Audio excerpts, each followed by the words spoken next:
Inagaw mo ang asawa ko at pinaslang mo ang anak natin.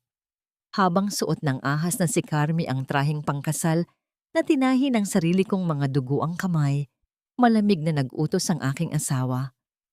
Itapon siya sa dagat. Ngunit hindi ako nilamon ng alon. Nagbalik ako mula sa impyerno. Dala ang mga peklat ng pagtataksil nyo. Ruruputin ko ang inyong kaharian. Handa na ba kayong harapin ang aking sumpa? Konting tiis na lang, mahal ko. Pagkatapos ng gabing ito sa yate, wala nang talya na haharang sa ating kaligayahan. Akin na ang lahat. Ang kumpanya, ang yaman, at higit sa lahat, ikaw. Ang boses ni Alejandro ay parang isang matalim na piraso ng yelo na bumaon sa pandinig ni Talita.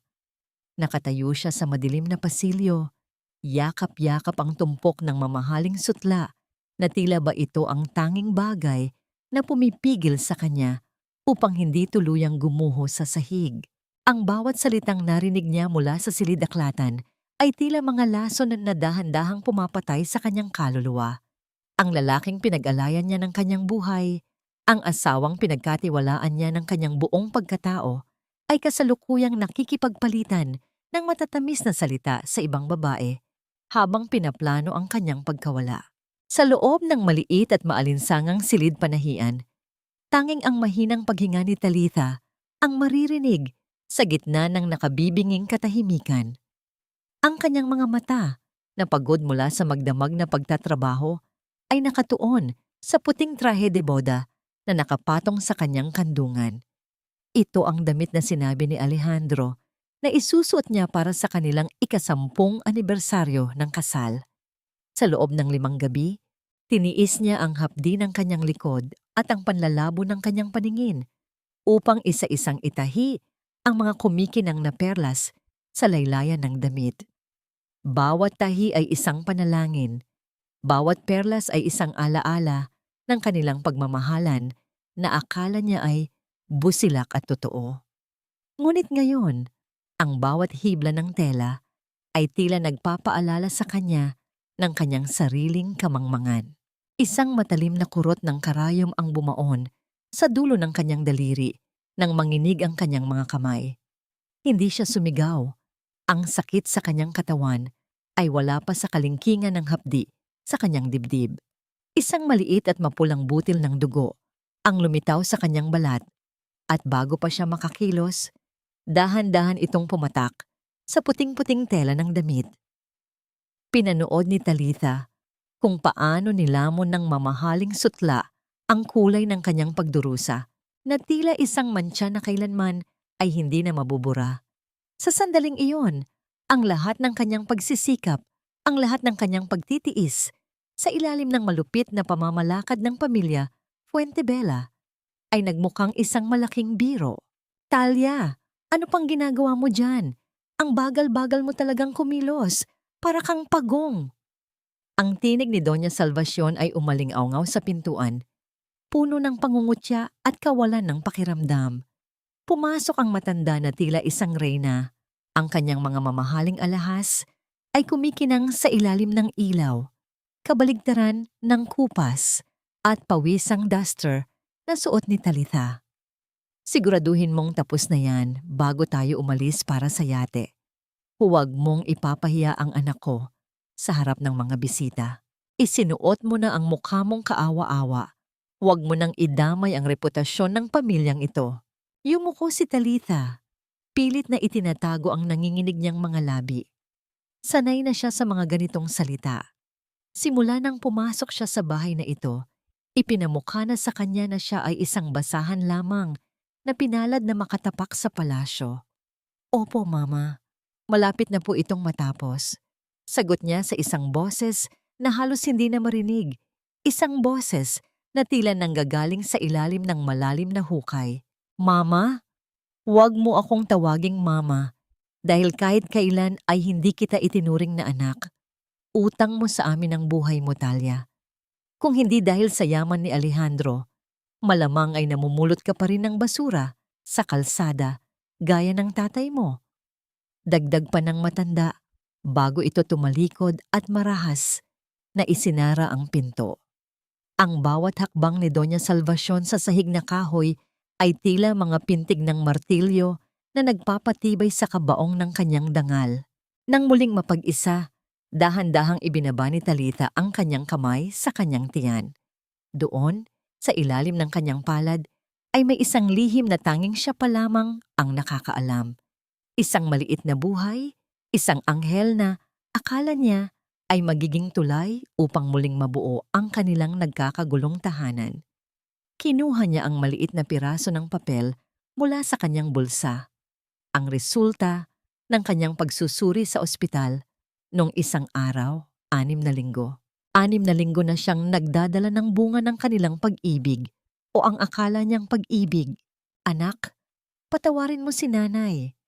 Bulong niya sa hangin habang ang kanyang mga luha ay nagsisimulang pumatak na tila mga butil ng ulan na pilit na binabasa ang tuyong lupa ng kanyang pag-asa. Sa gitna ng dilim at hapdi, isang desisyon ang dahan-dahang nabubuo sa kanyang isipan. Hindi siya papayag na ang kanyang anak ay lumaki sa isang mundong puno ng kasinungalingan at pagtataksil. Ngunit paano niya lalabanan ang mga dambuhalang tila may hawak ng kanyang tadhana? Ang katahimikan sa silid ay muling nabasag nang bumukas ang pinto at pumasok si Alejandro. Ang kanyang mukha ay may bakas ng pekeng lambing, ang parehong at parehong ngiti na ginamit niya upang makuha ang puso ni Talita. Maraming taon na ang nakalilipas. Handa ka na ba, mahal ko? Hinihintay na tayo ng dagat. May sorpresa ako sa iyo na hinding-hindi mo malilimutan. Tumingala si Talitha. Tinitigan ang mga mata ng lalaking naging mundo niya. Ngunit ngayon ay tila isang estranghero.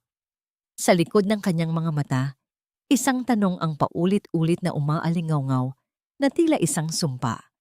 Sa gitna ng malawak at madilim na karagatan, sapat ba ang pag-ibig ng isang ina upang iligtas ang isang pusong matagal nang nilunod ng dusa? Ang malamig na simoy ng hangin sa gitna ng laot ay tila mga daliring humahaplos sa balat ni Talita. Ngunit hindi nito kayang pawiin ang nag-aapoy na kaba sa loob ng kanyang dibdib. Dahan-dahang sumasayaw ang yate sa ibabaw ng madilim na alon. Habang ang tubig ay humahalik sa gilid ng sasakyang pandagat, lumilikha ng isang ritmo na tila bababala ng darating na unos. Sa gitna ng marangyang hapagkainan na pinalamutian ng mga kandila, nakaupo si Alejandro. Suot ang kanyang pinakamit ng ngiti na dati-rati ay nagbibigay kay Talita ng pakiramdam ng seguridad. Ngunit ngayon ay tila isang maskarang gawa sa porselana. Maganda, ngunit walang buhay. Para sa ating kinabukasan, Talia, malambing na sabi ni Alejandro habang inilalapag ang isang mamahaling pluma sa tabi ng ilang piraso ng dokumento. Kailangan ko lang ang lagda mo dito para sa investment ng kumpanya. Alam mo namang ginagawa ko ang lahat ng ito para sa atin, di ba? Para hindi mo na kailangang magpakapagod sa pananahi. Tiningnan ni Talita ang mga papel. Ang mga letra ay tila mga langgam na nagkakagulo sa harap ng kanyang paningin. Alam niya ang katotohanan.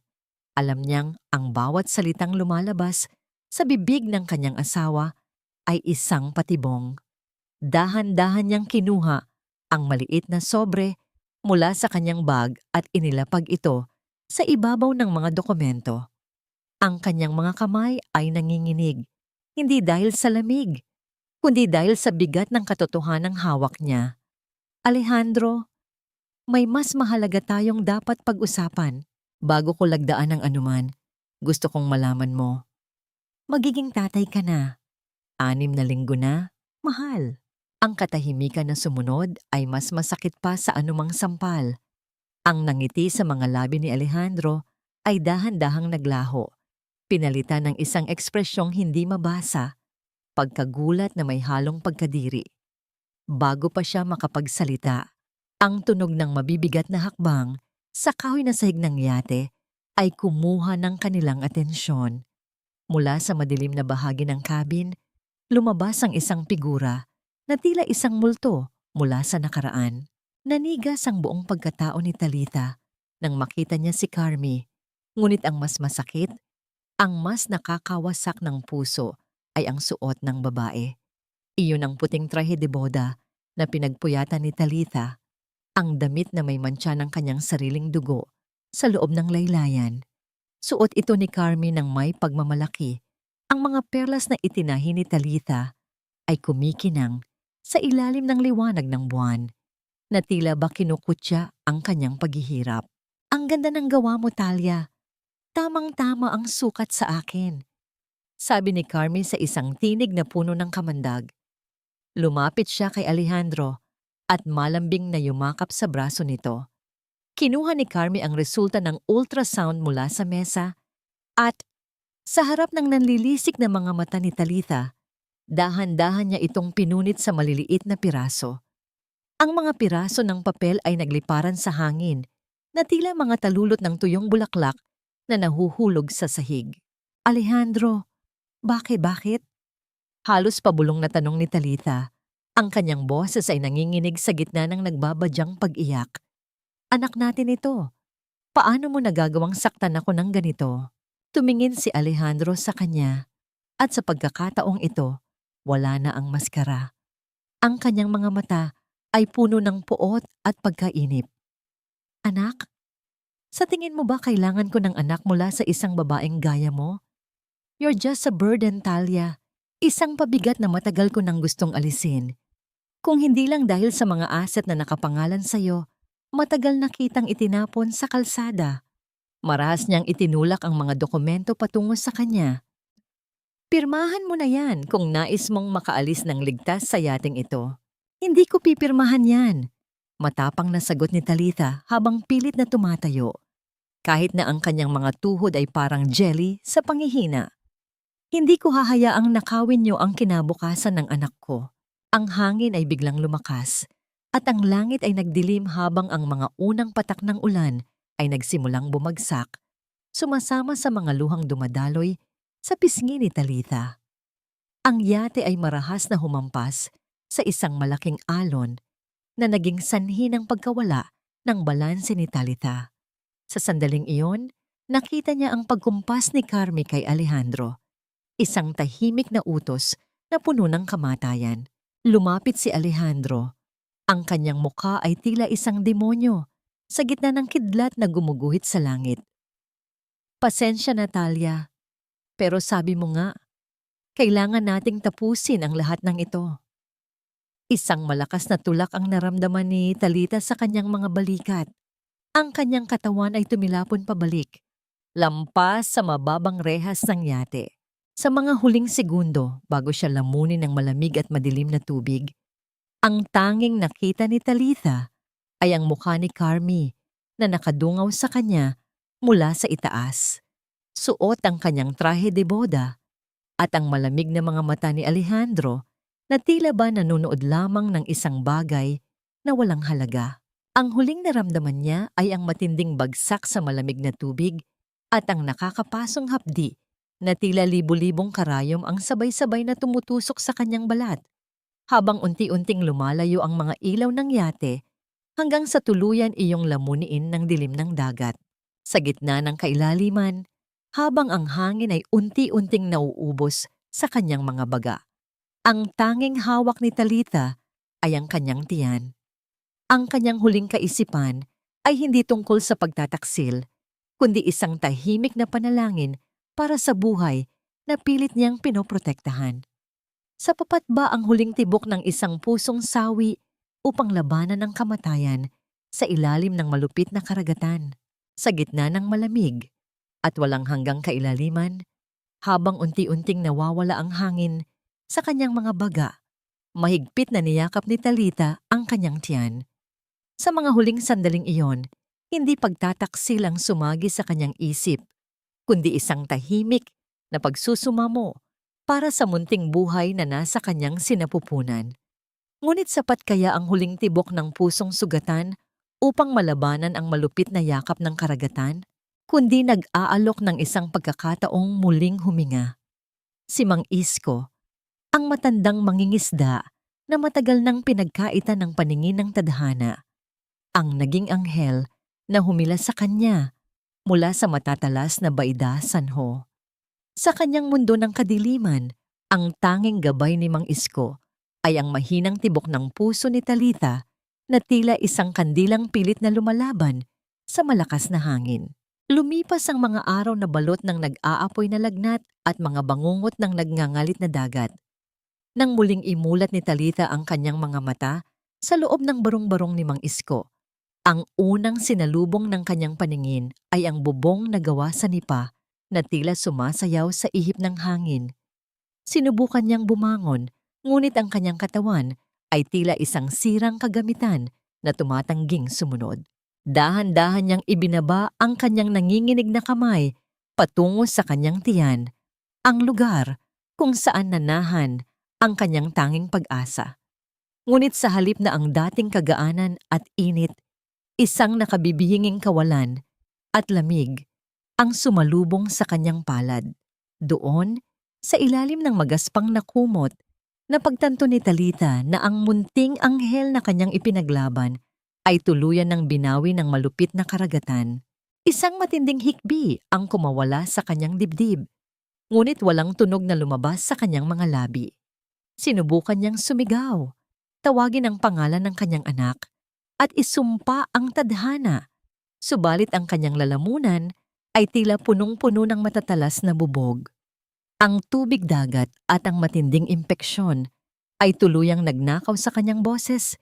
Iniwan siyang bilanggo sa isang mundong walang tunog. Ang bawat patak ng kanyang luha ay tila mga asidong pumapaso sa mga sugat sa kanyang mukha. Mga sugat na dulot ng matatalas na sanho na ngayon ay nagsisimulang mag-iwan ng malalalim at pangit na mga marka. "Huwag kang magpilit magsalita, anak," malumanay na sabi ni Mang Isko habang iniaabot ang isang baso ng maligamgam na tubig. Kahit hindi nakakakita, nadarama ng matanda ang bigat ng pait na bumabalot sa silid. Ang dagat ay may sariling paraan ng pagbawi, ngunit may dahilan kung bakit kanya ibinalik sa lupa. Hindi pa tapos ang iyong kwento. Makalipas ang ilang linggo, sa harap ng isang basag na salamin, hinarap ni Talita ang kanyang bagong anyo. Ang dating makinis at magandang mukha na hinangaan ni Alejandro ay wala na. Sa halip, ang kanyang balat ay tila isang mapa ng pagtataksil, puno ng mga mapupula at gadid na peklat na kailanman ay hindi na mabubura. Ngunit sa halip na takot, isang malamig na apoy ang sumiklab sa kanyang mga mata. Kinuha niya ang isang kinakalawang na gunting mong na ginagamit ni Mang Isko sa kanyang mga lambat. Sa bawat pagputol ng kanyang mahabang buhok, unti-unting nalalaglag sa sahig ang lahat ng kanyang kahinaan, ang bawat piraso ng kanyang pagiging biktima, at ang bawat bakas ng pag-ibig na minsang pumatay sa kanya. Kinuha niya ang isang piraso ng uling at sa isang lumang piraso ng kahoy, isinulat niya ang mga salitang magiging gabay ng kanyang bagong buhay. Patay na si Talita. Mabubuhay si Lina. Tiningnan niya ang kanyang mga peklat, hindi na bilang kapangitan, kundi bilang isang paalala ng bawat patak ng dugo at bawat luha na kailangang pagbayaran ng mga taong nagtapon sa kanya sa kailaliman. Habang pinapanood niya ang paglubog ng araw sa Gimaras, isang pangako ang dahan-dahang nabuo sa kanyang puso. Ang boses na kinuha sa kanya ay papalitan ng isang sigaw ng katarungan na yayanig sa marangyang mundo ng mga Fuentebella. Hanggang kailan kayang itago ng isang magandang trahe de boda ang mga mantsa ng isang madilim na krimen bago ito tuluyang mabulok? 3 taon ang mabilis na lumipas, ngunit para kay Lina, ang bawat segundo ay tila isang habambuhay na paghihintay sa ilalim ng anino ng nakaraan. Nakatayo siya ngayon sa tapat ng naglalakihang pintuang bakal ng mansyon ng mga Fuentebella. Ang lugar na dati ay itinuring niyang tahanan, ngunit naging mitya ng kanyang kamatayan. Ang bakal na bakod ay tila mga kuko ng isang halimaw na nakahandang lamunin siyang muli. Subalit ang apoy ng katarungan sa kanyang dibdib ay mas matindi kaysa sa anumang takot. Ang kanyang mukha ay balot ng isang madilim na bandana, Itinatago ang mga peklat na nagsisilbing mapa ng kanyang pagdurusa. Hindi siya naririto bilang si Talitha na mahina at masunurin. Naririto siya bilang si Lina, isang aninong handang sumingil sa bawat patak ng dugo at luhang ninakaw sa kanya. Nang bumukas ang malaking pinto, ang amoy ng mamahaling pabango at wax sa sahig ay sumalubong sa kanya. Mga halimuyak na nagdulot ng matinding hapdi sa kanyang mga alaala. Isang matandang mayordoma ang naghatid sa kanya patungo sa malawak na kusina. Lina ang pangalan mo, hindi ba? Sabi sa agency, masipag ka raw ngunit hindi ka na nakakapagsalita dahil sa isang malubhang aksidente? Tanong ng matanda, ababang matamang tinitingnan ang bandana sa kanyang mukha. Tumango lamang si Lina, ang kanyang mga mata ay nananatiling nakayuko upang hindi makita ang matalas na liwanag ng puot na nananahan sa kanyang balintataw. Ang kanyang boses ay tuluyan ng nabaon sa kailaliman ng dagat, ngunit ang kanyang pandinig ay mas naging matalas sa bawat bulong ng katotohanan. Hoy, ikaw! Bagong katulong?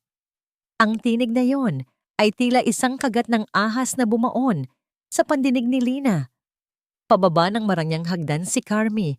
Suot ang isang mamahaling seda na damit pambalay. Ang kanyang mga daliri ay punong-puno ng mga hiyas na dati ay pag-aari ni Talitha. Tumigil siya sa harap ni Lina at tiningnan ito mula ulo hanggang paa nang may matinding pandidiri. Bakit nakabalot ang mukha mo? Alisin mo yan. Nakakaasiwa sa paningin ng mga tao rito sa loob ng mansyon. Dahan-dahang itinaas ni Lina ang kanyang nanginginig na mga kamay at inalis ang bandana. Sapat lamang upang makita ang kalahati ng kanyang pisngi na tila tinunaw ng init at alat. Napasinghap si Carmi at mabilis na nagtakip ng ilong gamit ang kanyang panyong may burda. Diyos ko, napakapangit. Siguraduhin mong hindi ka pakalat-kalat kapag may mga bisita rito. At dahil dumaan ako sa maputik na hardin kanina, lumuhod ka at linisin mo ang sapatos ko. Ngayon din, kung ayaw mong palayasin kita rito bago pa man mag-umpisa ang unang araw mo. Lumuhod si Lina sa malamig na marmol. Ang kanyang mga tuhod ay tila humahalik sa sahig ng kanyang dating kaharian. Habang dahan-dahan niyang pinupunasan ang putik sa sapatos ni Carmi, ang bawat kiskis ng tela ay tila isang panata ng paghihiganti. Nararamdaman niya ang bawat mabigat na hininga ng babaeng umagaw sa kanyang asawa at ang bawat pangungutya nito ay lalong nagpapatibay sa kanyang kalooban. Hindi siya nasasaktan sa pagluhod dahil ang kanyang kaluluwa ay matagal nang nakatayo sa gitna ng unos. Lina, pumunta ka sa bodega pagkatapos mo riyan.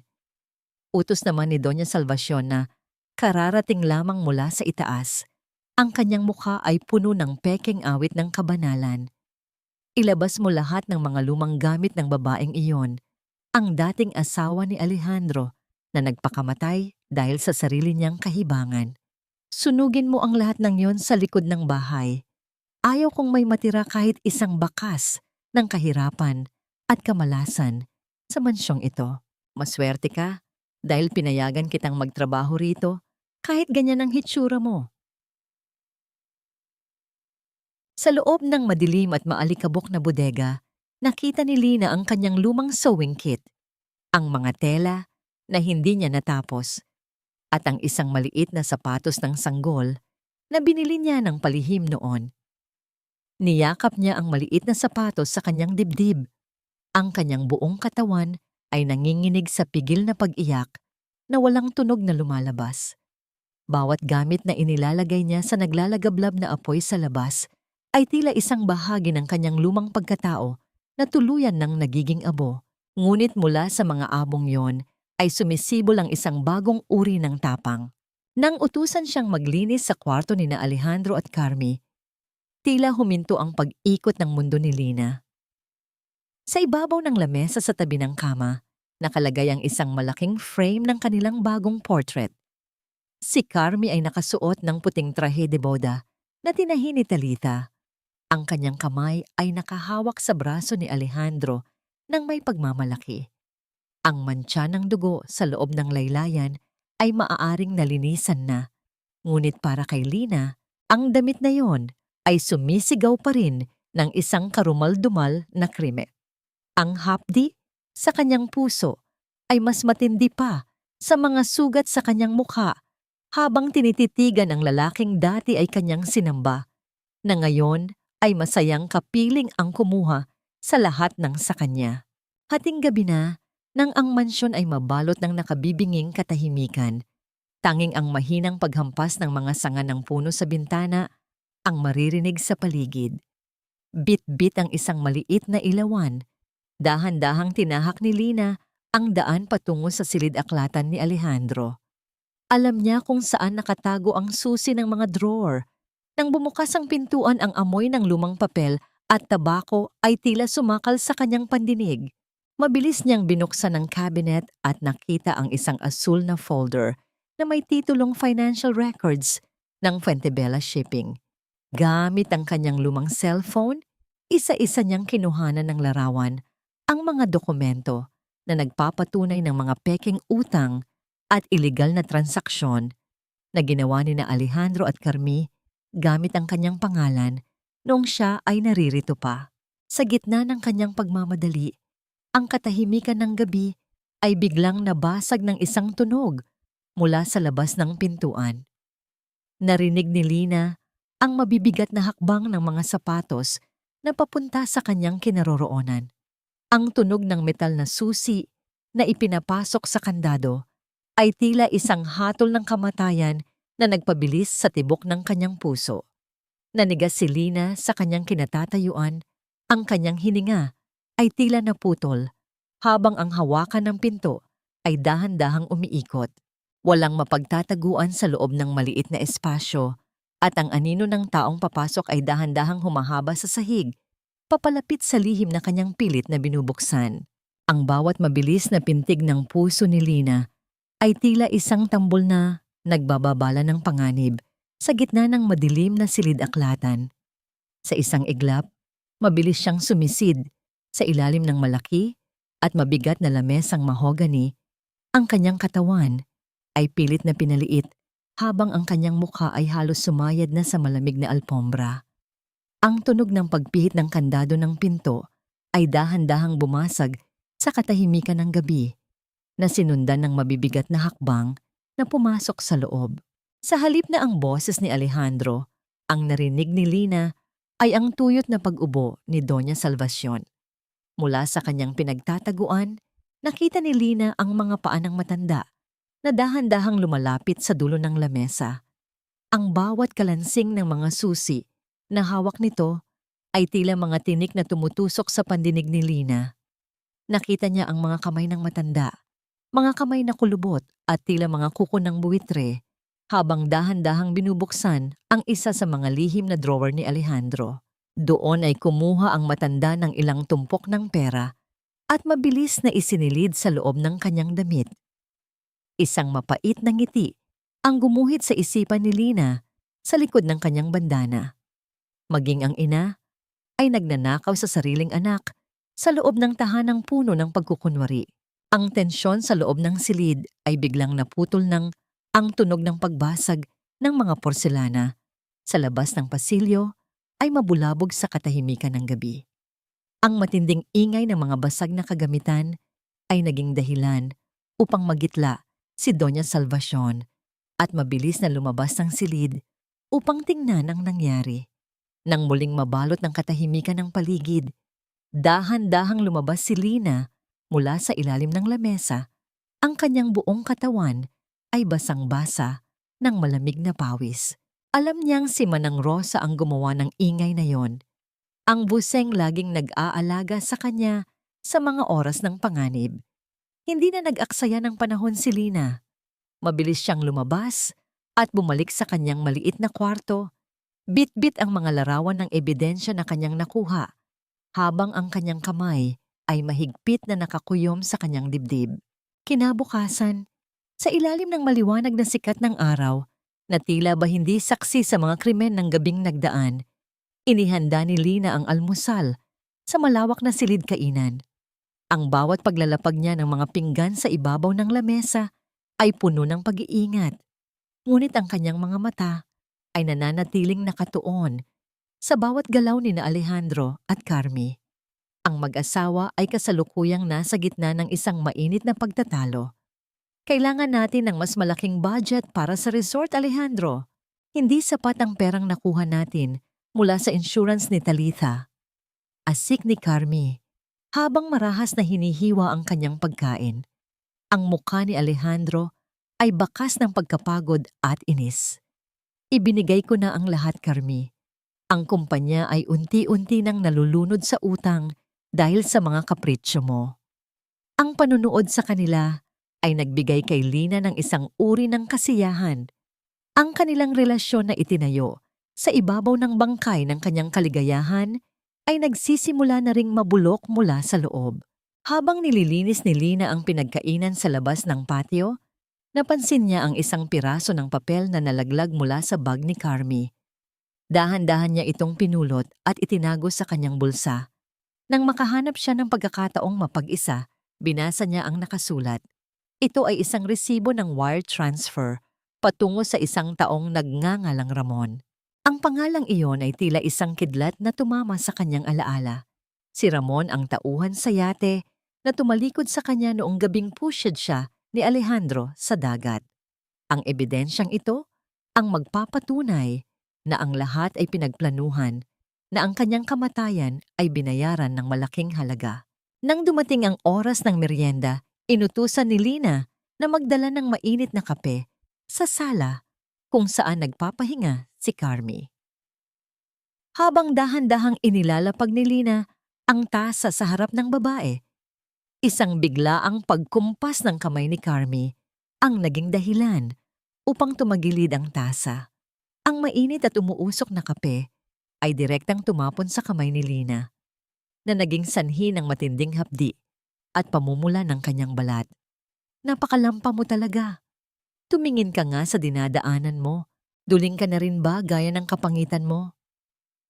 Sigaw ni Carmi habang tumatayo at tinitingnan ng dumi sa kanyang mamahaling carpet. Sa tindi ng hapdi at sa biglaang gulat, nakalimutan ni Lina ang kanyang papel bilang isang piping katulong. Isang maikli, ngunit malinaw na daing ang kumawala sa kanyang lalamunan. Isang tunog na hindi kaukaw o garalgal, kundi ang mismong tinig ni Talitha na puno ng kirot. Ang tunog na yon ay tila isang multo na biglang nabuhay sa gitna ng sala.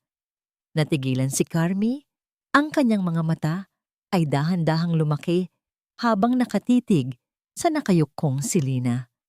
Ang katahimikan ay naging mabigat, puno ng tensyon at pagdududa. Marahang itinaas ni Carmi ang kanyang kamay at hinawakan ang baba ni Lina. Pilit na iniangat ang mukha nito upang masilip ang mga mata sa likod ng bandana. Ang tunog na yon. Kilala ko ang boses na yon. Bulong ni Carmi sa isang tinig na puno ng paghihinala at panganib. Ang kanyang mga mata ay nanunuot. Tila ba pilit na binubuksan ng bawat lihim na pilit itinatago ni Lina sa ilalim ng kanyang mga peklat.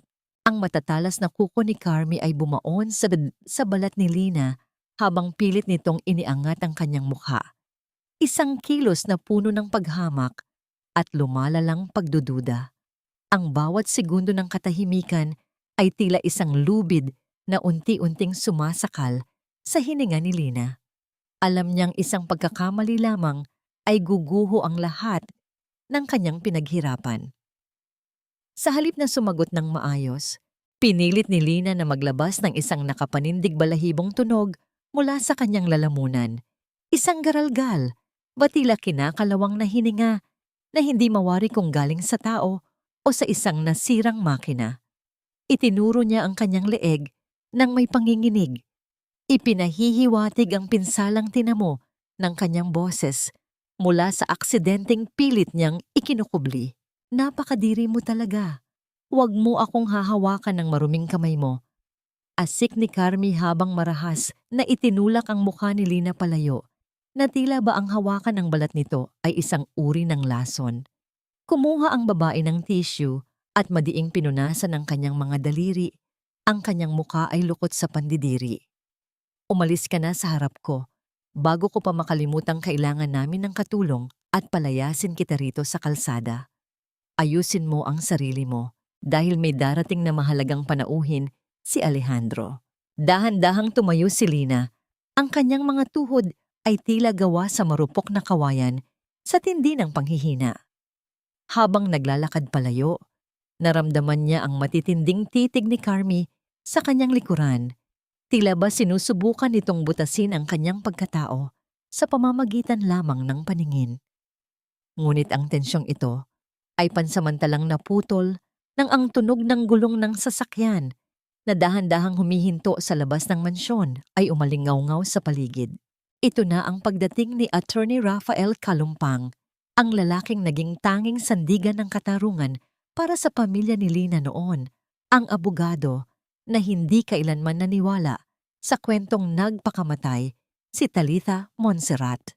Nang bumukas ang malaking pintuan, pumasok ang isang lalaking may tindig na puno ng dignidad at karangalan.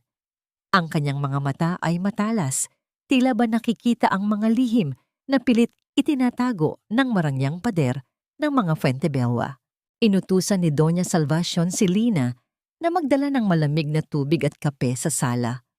Ang bawat hakbang ni Lina patungo sa kinaroroonan ni Rafael ay tila isang paglalakad sa ibabaw ng nagbabaga at matatalas na uling. Nang makarating siya sa harap ng mesa, nakita niya ang kanyang sariling refleksyon sa malinaw na baso ng tubig, ang nanginginig na mga kamay at ang bandana na pilit na nagtatago ng kanyang pagkatao. Sa kabilang dako, naroon si Alejandro. Suot ang kanyang maskara ng pighati habang kinakausap ang abogado tungkol sa itinatayong resort na alay daw sa kanyang yumaong asawa. Ito ay para sa alaala ni Talitha, Attorney Rafael. Alam mo namang mahal na mahal ko ang asawa ko, sabi ni Alejandro sa isang tinig na puno ng pekeng pagsisisi. Isang matinding kurot sa puso ang naramdaman ni Lina. Ang bawat salita ni Alejandro ay tila mga insulto sa kanyang puntod na walang laman. Habang inilalapag ni Lina ang baso sa harap ni Rafael, hindi sinasadyang nagtama ang kanilang mga mata. Ang mga mata ni Rafael ay tila tumagos sa kanyang kaluluwa. Sa sandaling iyon, tila huminto ang pag-ikot ng mundo para kay Lina. Nakita niya ang pagkislap ng pagkagulat at pagkalito sa balintataw ng abogado. Sa tindi ng kanyang kaba, ang baso ng tubig ay bahagyang tumagilid at ang tunog ng porselana na tumatama sa kahoy na mesa ay naging dahilan upang makuha ang atensyon ng lahat. Mag-iingat ka, malumanay na sabi ni Rafael. Sa halip na magalit, iniabot ng abogado ang kanyang kamay upang tulungan si Lina na ituwid ang baso. Ang init ng palad ni Rafael na saglit na dumampi sa kanyang balat ay tila isang kuryenteng nagpagising sa mga damdaming matagal na niyang ibinaon. Ang respeto at kabutihang ipinakita nito ay isang bagay na matagal nang ipinagkait sa kanya sa loob ng bahay na ito. Bago umalis ng silid, isang hindi sinasadyang toy quen ang nagawa ni Lina. Inilagay niya ang kutsara ng kape sa gilid ng platito ng nakataob. Isang maliit at kakaibang gawi na tanging si Talitha lamang ang gumagawa tuwing siya ay kinakabahan o malalim ang iniisip. Ito ay isang detalyeng napansin ni Rafael nung nabubuhay pa ang kanyang kliyente. Nang matapos ang pulong at papalabas na si Rafael ng mansyon, sinundan siya ni Lina ng tingin mula sa likod ng malaking haligi ng balkonahe. Ang abogado ay tumigil sa tapat ng kanyang sasakyan. Tila may malalim na iniisip habang nakatingin sa kawalan. Dahan-dahang humakbang si Lina palapit sa bakod. Ang kanyang puso ay pumipintig ng mabilis. Na tila isang ibon na gustong kumawala sa hawla. Nang akmang sasakay na si Rafael, bigla itong huminto at dahan-dahang lumingon sa kinaroroonan ni Lina na nagwawalis ng mga tuyong dahon malapit sa gate. Ang hangin ay tila tumigil sa pag-ihip at ang buong paligid ay nabalot ng isang mahiwagang katahimikan. Sa gitna ng distansya at ng mga peklat na bumabalot sa kanyang mukha, narinig ni Lina ang isang pabulong ngunit malinaw na tawag na tila nanggagaling sa kabilang panig ng kanyang nakaraan. Talia, ang panawag na yon ay tila isang kidlat na tumama sa gitna ng kanyang dibdib. Iniwan siyang nakatayo, nanginginig, at muling nagtatanong kung kaya ba ng isang pangalan na buuin ang isang pusong matagal ng durog. Ang panawag na yon ay tila isang malakas na hila sa mga ugat ng kanyang nakaraan, ngunit pilit na ibinaling ni Lina ang kanyang paningin sa lupang kanyang winawalis. Ang kanyang puso ay kumakawala sa kanyang dibdib. Ang bawat pintig ay tila marahas na katok sa isang pintong pilit niyang ipinid. Hindi siya lumingon, hindi siya sumagot. Sa halip, masinigpitan niya ang hawak sa walis tingting hanggang sa bumaon ang mga hibla nito sa kanyang palad. Sa isang mabilis at pasuray-suray na hakbang, tinalikuran niya ang abogado at mabilis na naglakad patungo sa likod ng mansyon habang ang kanyang mga mata ay nanlalabo dahil sa mga luhang pilit niyang pinipigil. Patay na si Talitha, ang paulit-ulit na bulong ng kanyang isipan habang ang anino ni Rafael ay dahan-dahang naglalaho sa kanyang paningin. Sa likod ng mansyon, sa gitna ng malawak na hardin, ay matatagpuan ang isang tumpok ng mga tuyong dahon at basura na inihanda para sunugin. Doon ay nakatayo si Doña Salvacion, ang kanyang mukha ay puno ng pagkayamot habang pinagmamasdan ang mga katulong na naglalabas ng mga lumang kagamitan. Hawak ng matanda ang isang luma at kupas na kwaderno, ang notebook na puno ng mga drawing at technique sa pananahi na pamana pa ng ina ni Talitha. Ito ang tanging bagay na nag-uugnay sa kanya sa kanyang pinagmulan, ang tayong saksi sa bawat pangarap na kanyang binuo bago pa man siya naging isang Fuentebella. Ano ba itong basurang ito? Isang lumang kwaderno na puno ng mantsa at amoy lupa. Ang boses ni Doña Salvacion ay puno ng pangungutya habang dahan-dahang binubuklat ang mga pahina. Ang bawat pahina ay naglalaman ng mga sulat kamay na puno ng pagmamahal. Ngunit para sa matanda, ito ay isang dumi lamang na dapat nang burahin. Sabi ko sa inyo, linisin niyo ang lahat ng bakas ng babaeng iyon. Hindi dapat magkaroon ng kahit anong basura sa bahay na ito bago ang malaking selebrasyon ni Alejandro. Nang makita ni Lina ang kwaderno sa kamay ng matanda, tila huminto ang pagdaloy ng dugo sa kanyang katawan. Ang kanyang lalamunan ay naglabas ng isang paos at garalgal na tunog, isang pagsamo na hindi mabigkas ng mga salita. Mabilis siyang lumapit at lumuhod. Sa harap ni Doña Salvacion, ang kanyang mga kamay ay nakataas bilang paghingi ng awa. Gusto niyang sumigaw. Gusto niyang sabihin na huwag sakta ng tanging alaala ng kanyang ina, ngunit tanging ang kanyang mga mata na puno ng hinagpis ang nakapagsasalita. Huwag mo akong tingnan ng ganyan, Lina. Napakapangit mo na nga. Nakakatakot pa ang mga mata mo. Ang matanda ay tumalikod at marahas na inihagis ang kwaderno sa gitna ng nagbabagang apoy. Ang tunog ng mga tuyong dahon na nilalamon ng apoy ay naging hudyat ng mabilis na paglamon ng apoy sa mga pahina ng kwaderno. Ang amoy ng nasusunog na papel ay humalo sa usok na nagpapahapdi sa mga mata ni Lina. Sa sandaling iyon, ang takot sa apoy at ang pangangalaga sa kanyang bagong anyo ay naglaho. Isang matinding sigaw na walang tunog ang kumawala sa kanyang kaluluwa habang marahas siyang lumusong sa gitna ng naglalagablab na basura. Ang init ng apoy ay agad na humalik sa kanyang mga balat, ngunit mas matindi ang hapdi sa kanyang puso. Ginamit niya ang kanyang mga hubad na kamay upang hawiin ang mga nagniningas na kahoy at dahon. Pilit na inaabot ang kwaderno na unti-unti nang nagiging abo. Ang bawat pagdampi ng baga sa kanyang palad ay tila libu-libong karayom na nagniningas, Ngunit hindi siya tumigil hanggang sa mahawakan niya ang sunog na bahagi ng kwaderno at mahila ito palabas. Baliw ka na ba? Ano bang akala mo sa sarili mo?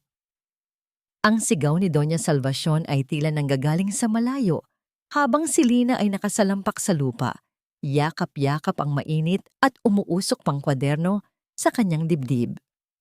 Ang bandana sa kanyang mukha ay nalaglag dahil sa marahas na pagkilos, at ang kanyang mukha na puno ng mga peklat ay tuluyang nahubaran sa harap ng matinding liwanag ng apoy.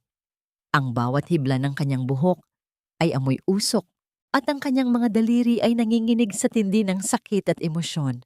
Sa tindi ng kaguluhan, hindi napansin ni Lina ang pagdating ni Alejandro mula sa loob ng mansyon. Tumigil ang lalaki sa kanyang kinatatayuan. Ang kanyang mga mata ay nanlalaki sa gulat habang nakatitig sa babaeng nakaluhod sa gitna ng usok.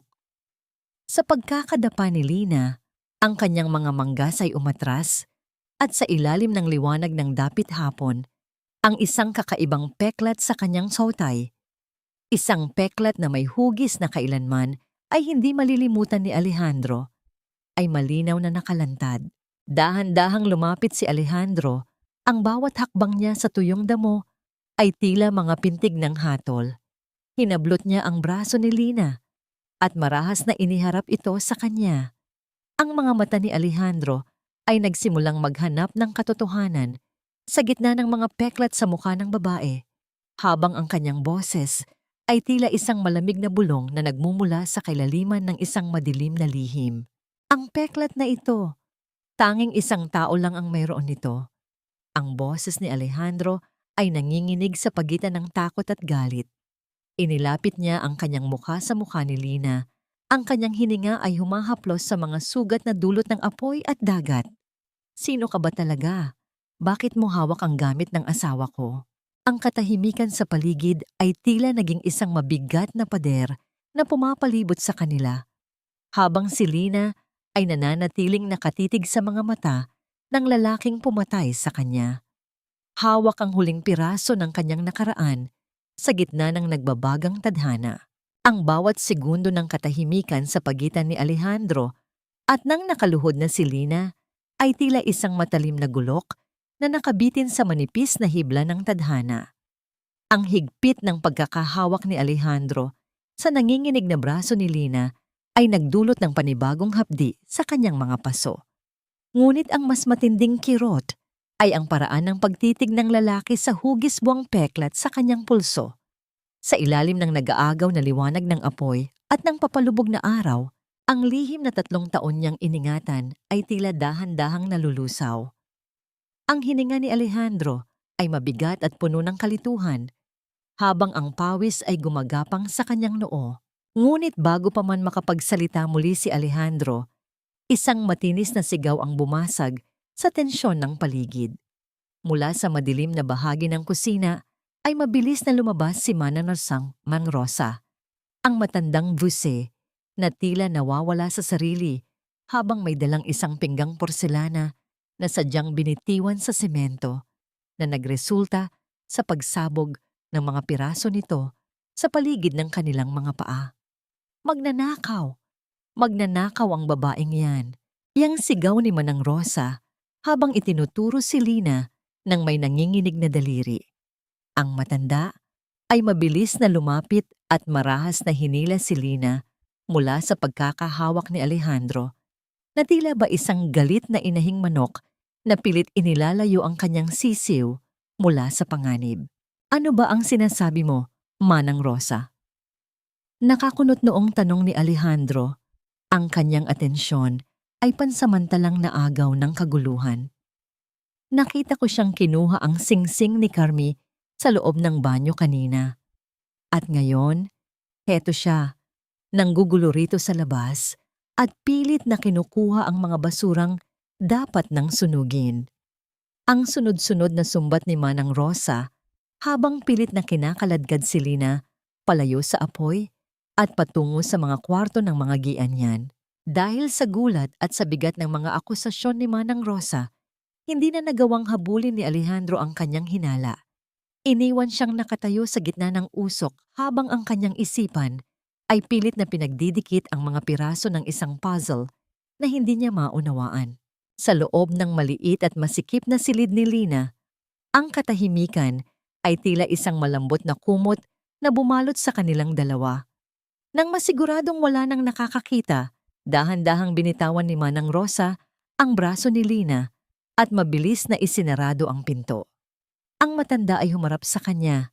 Ang mga mata nito ay punong-puno ng luha na hindi na kayang pigilin. Sa isang iglap, ang mahigpit at galit na mukha ni Manang Rosa ay napalitan ng isang mapagmahal na haplos. Dahan-dahan niyang inabot ang mukha ni Lina. Ang kanyang mga daliri ay dumaan sa mga magagaspang na peklat na tila ba nagbabasa ng isang masakit na kasaysayan. Diyos ko, Talia. Anak ko.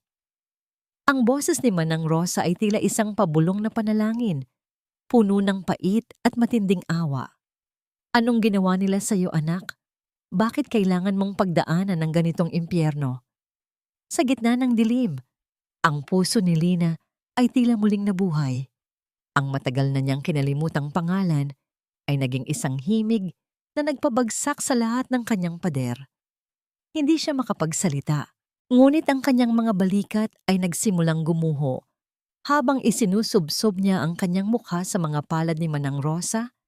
Ang kanyang mga hikbi ay nananatiling walang tunog, ngunit sapat upang yumanig sa buong silid. Hindi na nag-aksaya ng panahon ang matanda. Kinuha niya ang isang sariwang dahon ng aloe vera na itinatanim niya sa likod ng bahay at dahan-dahang hinati ito upang makuha ang malapot at malamig na katas. Sa bawat pagdampi ng malamig na gel sa nagniningas na mga paso sa kamay ni Lina, nararamdaman niya ang unti-unting paghupa ng sakit ng katawan, ngunit ang hapdi ng alaala ay nananatili. Habang ginagamot ni Manang Rosa ang kanyang mga sugat, kinuha ni Lina ang isang lumang panulat at isang piraso ng papel. Sa ilalim ng mahinang liwanag ng lampara, isinulat niya ang bawat detalye ng kanyang pagdurusa. Ang pagtataksil ni Alejandro, ang kasamaan ni Carmi, at ang mawawalang buhay ng kanyang anak sa kailaliman ng dagat. Sa bawat salitang isinusulat ni Lina, ang mukha ni Manang Rosa ay lalong nagdidilim sa galit. Huwag kang mag-alala, anak. Hanggat narito ako, hindi ka na nila muling masasaktan nang hindi ko namamalayan. Tutulungan kita sa anumang paraan. Ang panata ng matanda habang mahigpit na hinahawakan ang mga kamay ni Lina. Sa sandaling iyon, ang alyansa ng dalawang pusong api ay formal na nabuo sa loob ng mansyong puno ng kasinungalingan. Samantala, sa labas ng marangyang pader ng mga Fuentebella, si Attorney Rafael Calumpang ay nakaupo sa loob ng kanyang madilim na sasakyan. Ang kanyang mga mata ay nakatuon sa isang tumpok ng mga dokumentong naglalaman ng mga impormasyon tungkol sa isang lalaking nagngangalang Ramon. Ang kanyang mga daliri ay sumasabay sa ritmo ng ulan na dahan-dahang pumapatak sa bubong ng sasakyan. Isang tawag mula sa kanyang tauhan ang nagpatibay sa kanyang hinala. Ang tauhan ni Alejandro na si Ramon ay kasalukuyang nagtatago sa isang liblib na probinsya matapos makatanggap ng isang malaking halaga ng pera mula sa isang hindi kilalang account. Ang bawat hakbang ni Rafael ay tila isang dahan-dahang paghigpit ng bitag sa leeg ng mga taong nag-akala na ang katotohanan ay pwedeng lunurin sa dagat. Nang dumaan ang hating gabi, ang pagod ni Lina ay unti-unting siyang dinala sa isang mababaw na pagkakaidlip.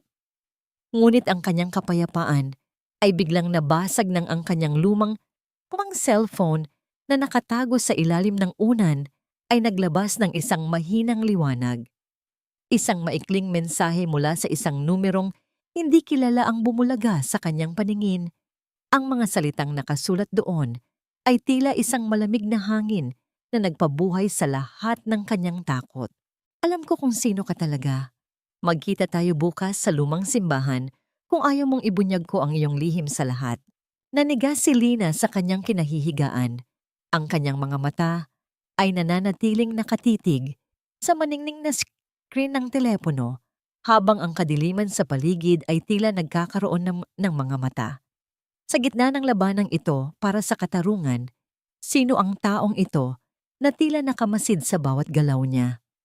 At ang higit na mahalaga, ang taong ito ba ay isang kaibigan na handang tumulong o isa pang kaaway na handang muling ilubog ang kanyang buhay sa kailaliman? Ang malamig na simoy ng madaling araw ay pumasok sa loob ng lumang simbahan, dala ang amoy ng natutunaw na kandila at ang alikabok ng nakalipas na panahon. Sa loob ng dambanang ito, kung saan ang katahimikan ay tila isang banal na kumot, dahan-dahang naglalakad si Lina. Ang bawat hakbang niya sa lumang sahig na bato ay lumilikha ng isang mahinang alingawngaw na tila ba nanggagaling sa kailaliman ng lupa. Ang kanyang puso ay punong-puno ng kaba, habang ang kanyang mga mata ay pilit na inaaninag ang figurang naghihintay sa kanya sa gitna ng nag-iisang liwanag mula sa bintanang salamin na may iba't ibang kulay. Sa dulo ng mahabang upuang kahoy, nakaupo si Attorney Rafael Calumpang. Ang kanyang tindig ay tuwid at ang kanyang mga mata ay nakatuon sa isang krus sa harap.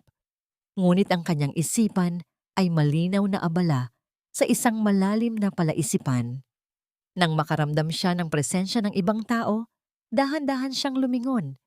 Walang bakas ng galit o pananakot sa kanyang mukha, kundi isang uri ng lungkot na tila matagal na niyang dinadala. "Alam kong darating ka." Ang boses ni Rafael ay malumanay, tila isang mahinang ihip ng hangin na nagpatahimik sa lahat ng takot ni Lina. Hindi siya lumapit. Sa halip ay may inilapag siyang isang maliit na kagamitang elektroniko sa ibabaw ng upuan. "Pakinggan mo ito." Sa isang dahan-dahang pagpindot, ang katahimikan ng simbahan ay nabasag ng isang tunog na nagpabilis sa daloy ng dugo ni Lina. Ito ay ang boses ng isang babae, isang sigaw na puno ng pagdurusa, takot at pagsamo sa gitna ng malakas na ulan at hampas ng alon.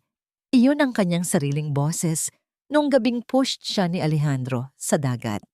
Ang bawat hikbi at bawat paghingi ng awa na narinig niya mula sa recording ay tila mga matatalas na kutsilyo na muling bumaon sa kanyang puso. "Nakuha ko ito mula sa tauhan ni Alejandro na si Ramon." Muling pagsasalita ni Rafael habang dahan-dahang tumatayo at lumalapit kay Lina. 3 taon kong hinanap ang katotohanan dahil hindi ko matanggap na ang isang babaeng kasing tatag mo ay basta na lamang susuko sa buhay. "Talia, hindi mo na kailangang magtago sa akin." Ang huling salitang binigkas ni Rafael ay tila isang susi na nagbukas sa lahat ng pintuan ng emosyong pilit na ikinulong ni Lina sa loob ng mahabang panahon. Ang kanyang mga balikat ay nagsimulang manginig at sa gitna ng madilim na pasilyo ng simbahan, dahan-dahan niyang itinaas ang kanyang nanginginig na mga kamay upang tanggalin ang banda ng bumabalot sa kanyang mukha. Nang mahulog ang tela sa sahig, ang liwanag mula sa mga kandila ay tumama sa kanyang mga peklat, ang mga marka ng sanho, ng apoy, at ng bawat pasakit na kanyang dinanas. Napasinghap si Rafael, ngunit hindi siya umiwas ng tingin. Sa halip na pandidiri, ang kanyang mga mata ay napuno ng isang uri ng paghanga at matinding pag-unawa. Humakbang siya palapit, sapat lamang upang maramdaman ni Lina ang init ng kanyang presensya. "You don't have to carry this alone anymore, Talia. I am here." Hindi ako titigil hanggat hindi natin sila nakikitang nagbabayad sa lahat ng kinuha nila sa iyo. Dahan-dahang kinuha ni Rafael ang kanyang malinis na panyo na gawa sa puting luwa. Sa isang napakaingat at magalang na pagkilos, dahan-dahan niyang idinampi ang panyo sa pisngi ni Talia upang punasan ang mga luhang dumadaloy sa gitna ng kanyang mga peklat. Ang bawat dampi ng tela at ang init ng daliri ni Rafael na saglit na sumagis sa kanyang balat ay tila isang gamot na nagpapahilom sa kanyang mga sugat na hindi nakikita. Sa sandaling iyon, ang pait ng nakaraan ay tila panandaliang natakpan ng isang uri ng pag-asang kailanman ay hindi niya akalaing mararamdaman pa niyang muli. "Ate, Bakit niyo ito ginagawa? Halos pabulong na tanong ni Talia. Ang kanyang boses ay pilit na lumalabas mula sa kanyang nasirang lalamunan. Wala na akong yaman. Wala na akong ganda. Isa na lang akong anino. Dahil ang katarungan ay walang kinalaman sa yaman o ganda, Talia. Sagot ni Rafael habang tinititigan siya ng diretso sa mga mata. Ginagawa ko ito dahil ikaw, si Talitha Montserrat, ang babaeng karapat-dapat sa lahat ng kabutihan sa mundo. Let's make them pay. Pero kailangan nating maging maingat. Balik ka na sa mansyon at maghintay ng hudyat ko. Nang makabalik si Talia sa mansyon ng mga Fuentebella, ang dilim ng gabi ay tila mas lalong naging mabigat. Dahan-dahan siyang pumasok sa maliit na pintuan patungo sa silid ng mga katulong. Tinitiyak na walang sinumang makakakita sa kanya. Ngunit nang itulak niya ang pinto ng kanyang kwarto, ang katahimikan ay tila naging isang patibong. Sa gitna ng maliit na silid, nakaupo si Carmi sa ibabaw ng kama ni Talia. Ang kanyang mga mata ay nanlilisik sa galit habang hawak-hawak ang isang ekstrang bandana na nakita niya sa ilalim ng una ni Talia. Ang liwanag mula sa labas ay nagpatingkad sa ngiti ng babaeng ito na tila isang demonyong naghihintay ng kanyang biktima. Saan ka galing ha? Akala mo ba hindi ko mapapansin ang paglabas-masok mo rito?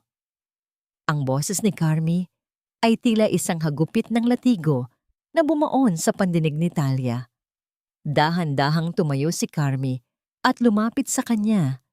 Ang amoy ng kanyang mamahaling pabango ay sumakal sa paligid. May itinatago ka sa amin, Lina, o kung sino ka man, at siguraduhin mong sasabihin mo sa akin ang totoo bago ko tuluyang ipasulat sa balat mo ang bawat kasinungalingang sinusubukan mong itanim sa bahay na ito.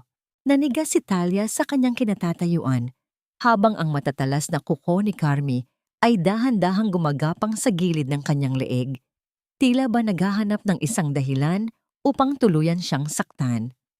Sa gitna ng panganib na ito, ang boses ni Rafael sa simbahan ay muling umalingaw-ngaw sa kanyang isipan, nagpapaalala na ang laban ay nagsisimula pa lamang at ang bawat hakbang ay maaring maging huli o simula ng kanyang tunay na kalayaan. Ang matatalas na kuko ni Carmi ay tila mga pangil ng hayop na dahan-dahang gumagapang sa leeg ni Talia, habang ang hangin sa loob ng maliit na silid ay tila nauubos sa bawat saglit ng katahimikan. Sa gitna ng panganib, isang mabilis na pagpapasya ang dumaan sa isipan ni Talia. Mabilis niyang hinawakan ang kanyang dibdib at hinayaang gumuho ang kanyang katawan sa sahig, habang ang kanyang mukha ay namamaluktot sa kunwaring matinding hapdi mula sa paso sa kanyang kamay. Ang kanyang mga mata ay pumikit ng mariin at ang kanyang hininga ay naging mababaw at putol-putol. Tila ba ang kanyang huling lakas ay tuluyan ng pinitas ng tadhana. Ang tensyon ay biglang nabasag nang ang pintuan ay marahas na bumukas at pumasok si Manang Rosa na may dalang isang mangkok ng mainit na tubig at telang pambalot. Diyos ko, Ma'am Carmi, ano pong nangyari? Ang sigaw ng matanda ay puno ng pagkukunwaring takot habang mabilis na lumalapit at humaharang sa pagitan ni Carmi at ng nakalugmok na si Lina. Kanina pa po siya sinusumpong ng lagnat dahil sa malalang paso sa kanyang kamay. Baka pumahawa kayo o lalong lumala ang kalagayan niya rito. Ang pagpasok ni Manang Rosa ay naging sapat na dahilan upang mairita si Carmi. Sa takot na madumihan ang kanyang mamahaling seda na suot, mabilis itong umurong at nagtakip ng ilong. Napakalampa at napakakasama ng swerte ng katulong na ito. Alagaan mo yan, Rosa. At siguraduhin mong hindi siya lalabas ng kwarto hanggat hindi siya mukhang tao muli. Asik ni Carmi, bago ito padabog na lumabas ng silid, ang tunog ng kanyang galyas ay dahan-dahang naglaho sa pasilyo. Nang muling mabalot ng katahimikan ng silid, dahan-dahang iminulat ni Talia ang kanyang mga mata at sinalubong ang nag-aalalang titig ni Manang Rosa. Walang salitang namagitan, ngunit ang mahigpit na hawak ng matanda sa kanyang kamay ay sapat na upang bigyan siya ng lakas. Alam ni Talia na kailangan niyang kumilos ng mas mabilis. Ang bawat sandali ng kanyang pananatili sa loob ng mansyon ay isang pakikipagpatintero sa kamatayan. Kinabukasan, habang naglilinis ng pasilyo malapit sa silid-tulugan ni Alejandro at Carmi, hindi sinasadyang narinig ni Talia ang isang mahinang usapan mula sa loob. Ang pintuan ay bahagyang nakabukas, sapat upang makita niya si Carmi na may kausap sa kanyang telepono. Ang kanyang tinig ay puno ng lambing na hindi niya kailanman ipinakita kay Alejandro. "Huwag kang mag-alala, mahal ko. Kaunti na lang at makukuha ko na ang lahat ng pera mula sa kumpanya. Hahayaan ko si Alejandro na malunod sa sarili niyang mga utang habang tayo ay nagsasaya sa ibang bansa." Ang narinig ni Talia ay tila isang malamig na tubig na nagpabuhay sa lahat ng kanyang pandama. Ang pagtataksil ni Carmi sa kanyang sariling kasabwat ay ang huling piraso ng katotohanang kailangan ni Talia upang tuluyang wasakin ang kanilang kaharian. Hating gabi na, nang ang buong mansyon ay mabalot ng nakabibinging katahimikan, tanging ang malambot na ihip ng hangin sa mga kurtina ang nagpapahiwatig ng buhay. Gamit ang isang maliit na susi na palihim niyang nakuha mula sa koleksyon ni Doña Salvacion, dahan-dahang pumasok si Talia sa loob ng pangunahing silid-tulugan. Ang kwartong dati ay puno ng kanyang mga pangarap, ngunit ngayon ay naging saksi ng kanyang pagdurusa.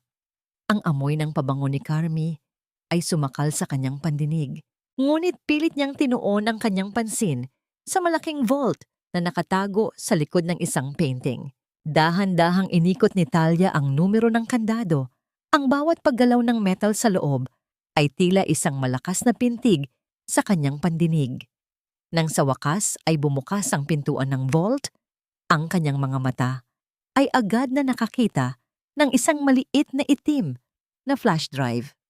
Ito ang hinahanap niya, ang ebidensyang naglalaman ng orihinal na footage mula sa yate na hindi pa nabubura ni na Alejandro.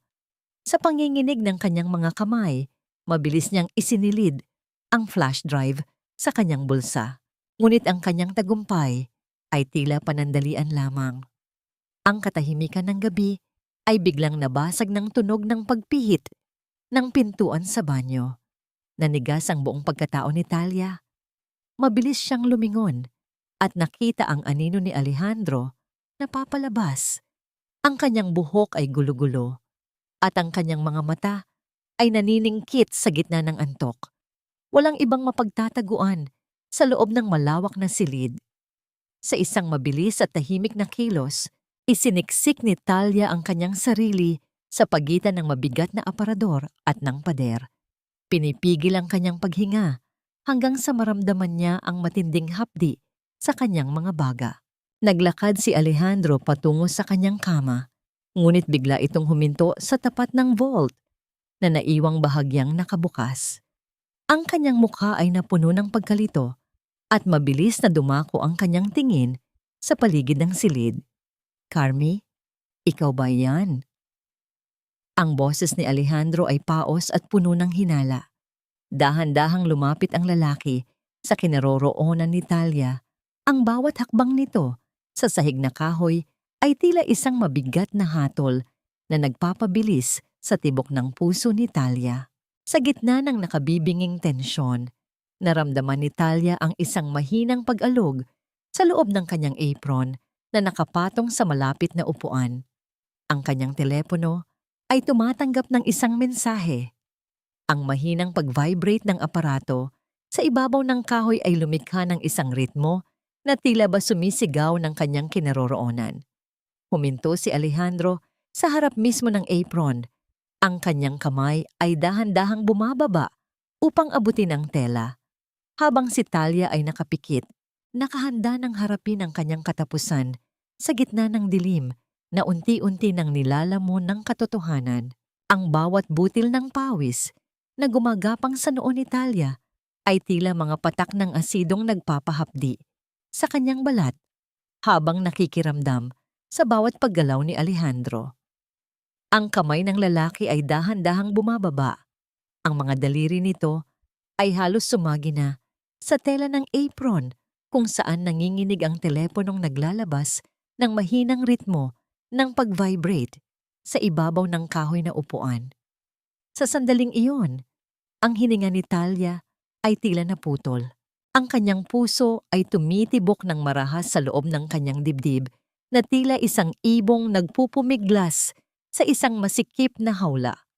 Ngunit bago pa man mahawakan ni Alejandro, ang sikreto ni Talia, isang matinis at mahabang ungol ng isang pusa ang umalingaw-ngaw mula sa labas ng bintana, na sinundan ng tunog ng isang malaking plorera na bumagsak sa semento ng balkonahe. Ang biglaang ingay ay nagdulot ng gulat kay Alejandro na naging dahilan upang mabilis niyang bawiin ang kanyang kamay at bumaling sa pinanggalingan ng tunog. Walang hiyang pusa yan. Lagi na lang nanggugulo. Ang galit na bulong ni Alejandro habang mabilis na lumalabas ng silid upang tignan ang nangyari. Sa pagkakataong yun, mabilis na lumabas si Talia mula sa kanyang pinagtataguan. Kinuha ang kanyang apron at telepono at mabilis na tinahak ang madilim na pasilyo patungo sa kanyang maliit na kwarto.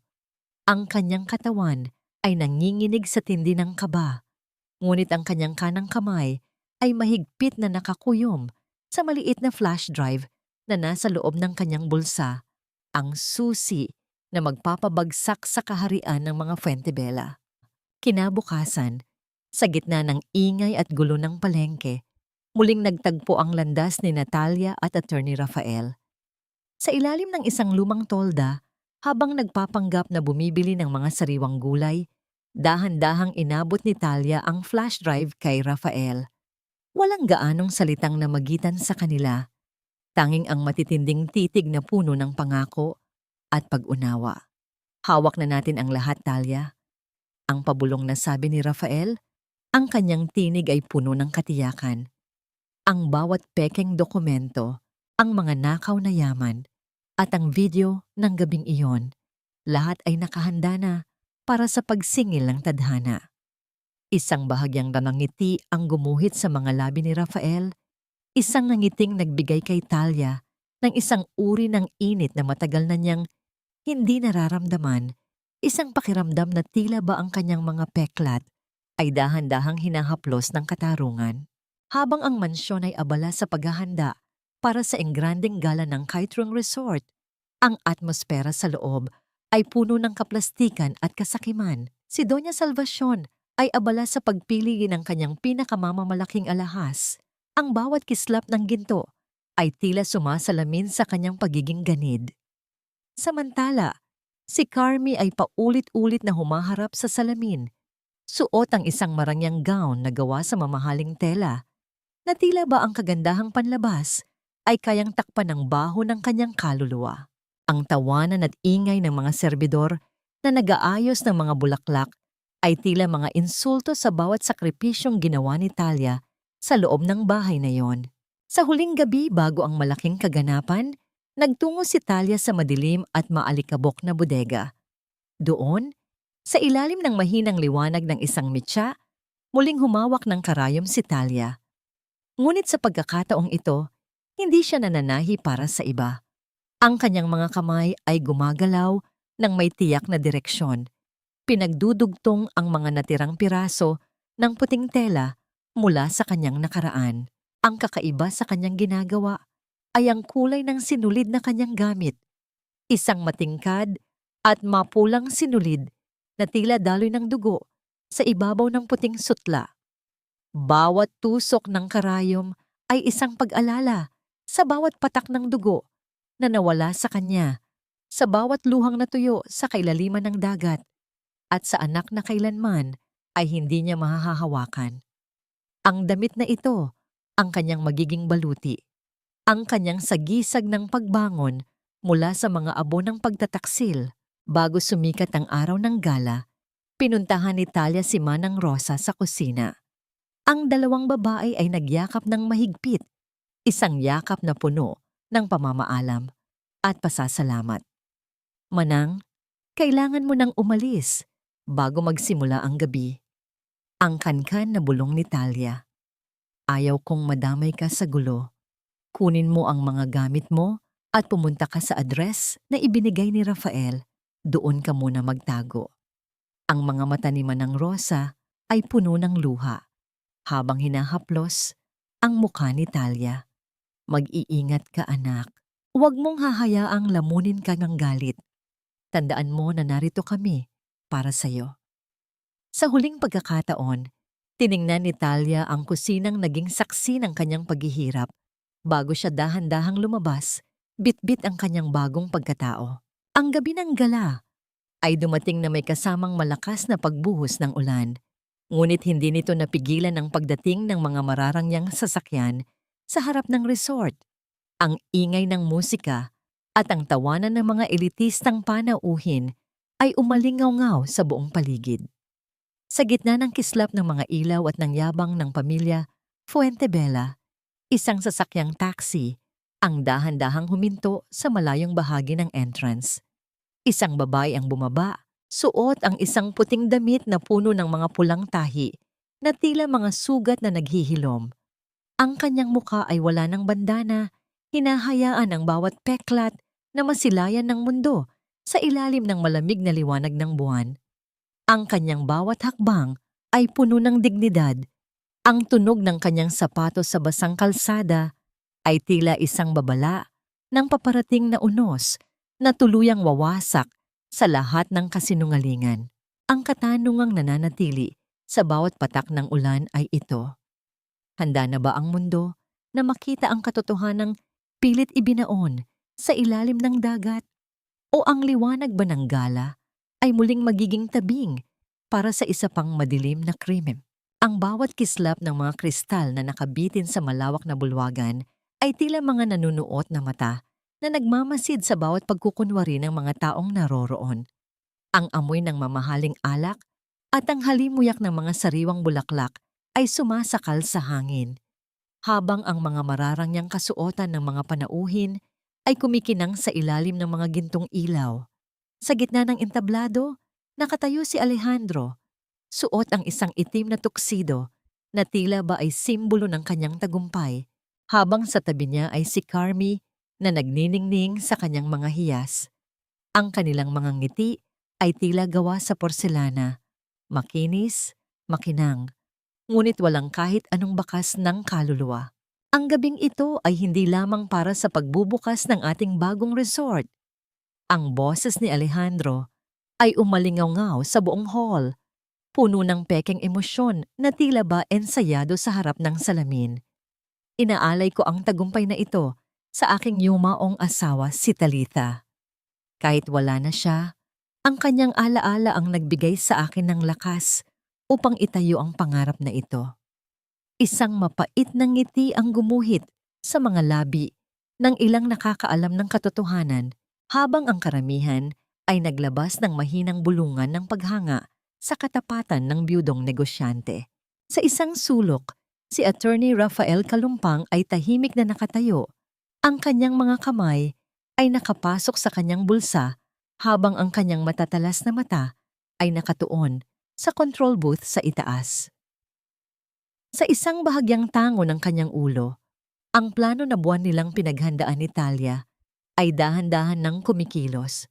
Ang musika na kanina ay banayad at masaya ay biglang huminto, pinalitan ng isang nakabibinging katahimikan na nagdulot ng pagkalito sa mga panauhin.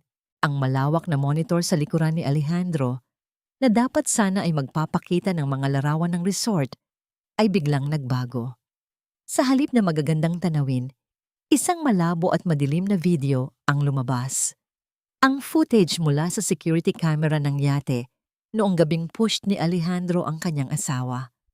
Ang bawat panauhin ay napatigil, ang kanilang mga baso ng alak ay nanatili sa hangin habang pinapanood ang karumal-dumal na eksena. Malinaw na nakita sa screen ang marahas na pagtulak ni Alejandro kay Talitha sa gitna ng unos at ang malamig na panunood nito habang nilalamon ng dagat ang kanyang asawa. Hindi pa natatapos ang pagkabigla ng lahat nang ang mga speakers sa paligid ay naglabas ng isang malinaw na recording ng boses. "Siguraduhin mong patay na siya, Alejandro. ayaw kong may bumalik pa at kumuha sa yaman na dapat ay sa atin na. Ang tinig ni Carmi ay tila isang hatol ng kamatayan na narinig ng bawat taong nasa loob ng bulwagan. Ang boses na puno ng kasakiman at kawalan ng awa ay tila isang laso na kumalat sa buong paligid. Ang mukha ni Alejandro ay nawalan ng kulay. Tila ba ang lahat ng dugo sa kanyang katawan ay dahan-dahang pumatak sa sahig. Si Carmi naman ay nanginginig. Ang kanyang mga kamay ay pilit na tinatakpan ng kanyang mga telingang. Tila ba ayaw marinig ang sarili niyang krimen. Ang mga bulungan ng mga panauhin ay napalitan ng matitinding sigaw ng pagkadismaya at galit. Ang maskara ng pamilya Fuentebella ay tuluyan ng gumuho, nag-iiwan ng isang mabahong katotohanan sa harap ng lahat. Sa gitna ng kaguluhang ito, ang malalaking pintuan sa dulo ng bulwagan ay dahan-dahang bumukas. Ang tunog ng pagpihit ng metal ay tila naging hudyat ng isang bagong kabanata. Pumasok ang isang babaeng nakasuot ng puting damit. Ang bawat hakbang niya sa makintab na sahig ay puno ng awtoridad at dignidad. Ang kanyang puting trahe ay pinalamutian ng mga mapupulang tahi na tila ba mga nagdurugong sugat, isang paalala ng bawat pasakit na kanyang tiniis. Hindi niya itinago ang kanyang mukha. Hinayaan niyang masilayan ng lahat, ang bawat peklat na iniwan ng dagat at ng mga sanho. Ang bawat marka sa kanyang balat ay tila isang medalya ng katapangan. Nang makarating siya sa harap ng entablado, ang lahat ay tumigil sa paghinga. Ang mga mata ni Alejandro ay nanlaki sa matinding takot. Tila ba nakakita siya ng isang multo na bumangon mula sa kailaliman ng impyerno. Hindi niyo kailangang magluksa para sa akin. Ang boses ni Talita ay kan-kan, ngunit rasyonal at rasyonal. Bawat salita ay may bigat ng katarungan. Tumingin siya nang diretso sa mga mata ni Alejandro. Ang mga mata na dati ay puno ng pag-ibig ngunit ngayon ay tila dalawang nagbabagang uling ng puot. Buhay ako at narito ako upang bawiin ang lahat ng ninakaw niyo. Hindi lang ang yaman, kundi pati ang dangal na inakala niyong madali niyong malulunod. Ang katahimikan sa buong resort ay naging mas mabigat pa sa anumang unos. Sa gitna ng kislap ng mga ilaw na dati ay pabor sa kanila, sina Alejandro at Carmi ay naiwang nakatayo, hubad sa kanilang mga kasalanan, habang si Talita ay nananatiling matatag sa gitna ng liwanag. Ngunit sapat ba ang pagbabalik na ito upang tuluyang mapatahimik ang mga anino ng nakaraan? O ito ba ay simula lamang ng isang mas masakit na paglalakbay patungo sa tunay na kapayapaan? Ang katahimikan sa loob ng malawak na bulwagan ay tila isang malalim na balon na humihigop sa bawat hininga ng mga panauhin. Nakatayo si Talita sa gitna ng liwanag, ang kanyang puting damit na may pulang tahi ay tila isang buhay na sugat na nagpapaalala sa lahat ng krimeng naganap sa ilalim ng kadiliman.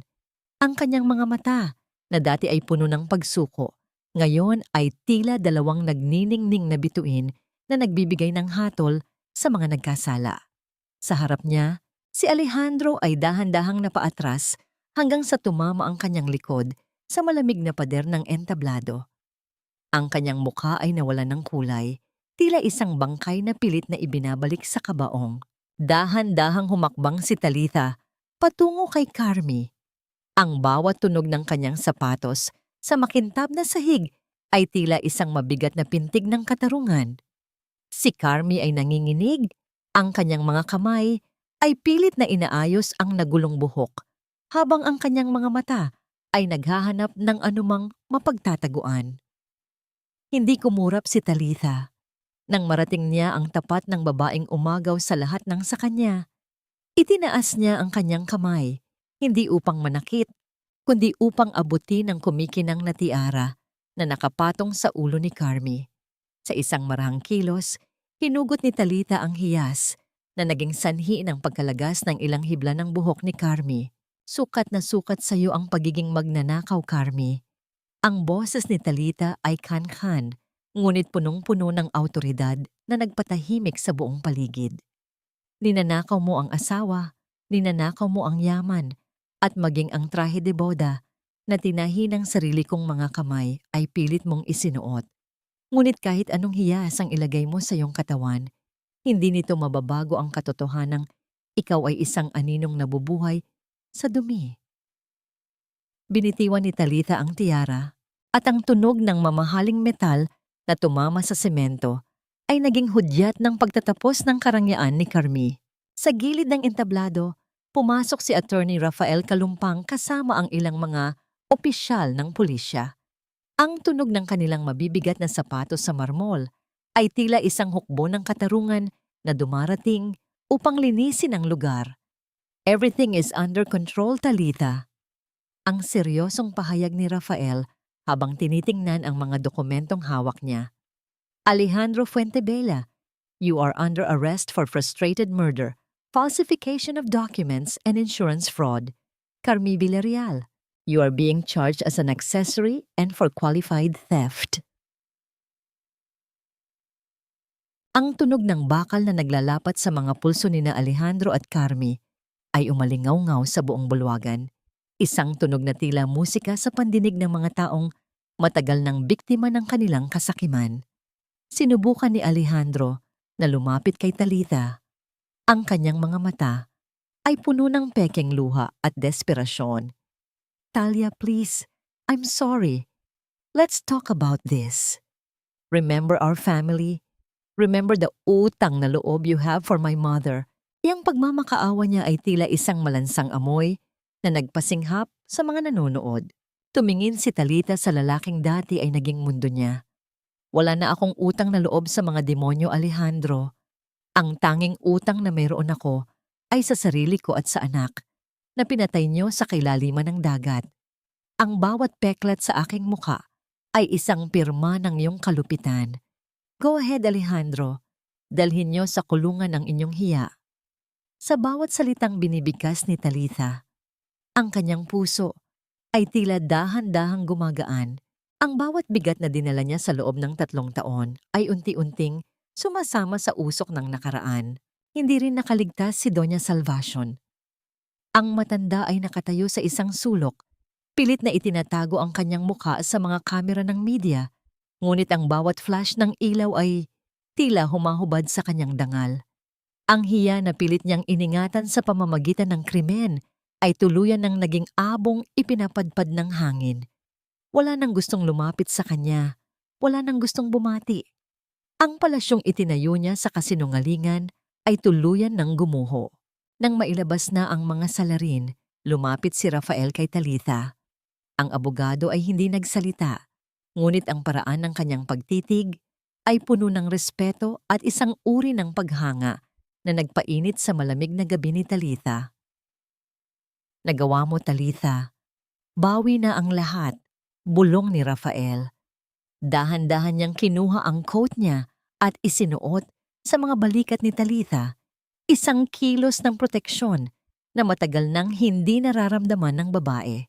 Rafael, I want everything sold. Ibebenta ko ang resort na ito, ang mansyon, at lahat ng ari-arian ng mga Fuentebella. I don't want a single centavo from their blood money. Ang desisyon ni Talitha ay pinal at walang pag-aalinlangan. May iba akong gustong itayo. Isang lugar na hindi para sa karangyaan, kundi para sa mga taong kinalimutan na ng mundo. Habang ang mga panauhin ay dahan-dahang lumalabas at ang resort ay nababalot ng katahimikan ng pagtatapos, tumingin si Talitha sa madilim na karagatan mula sa balkonahe. Ang tubig ay hindi na nakakatakot. Ito ay tila isang lumang kaibigang bumabati sa kanya. Ngunit sa likod ng tagumpay na ito, isang panibagong hamon ang nararamdaman niya sa kanyang puso.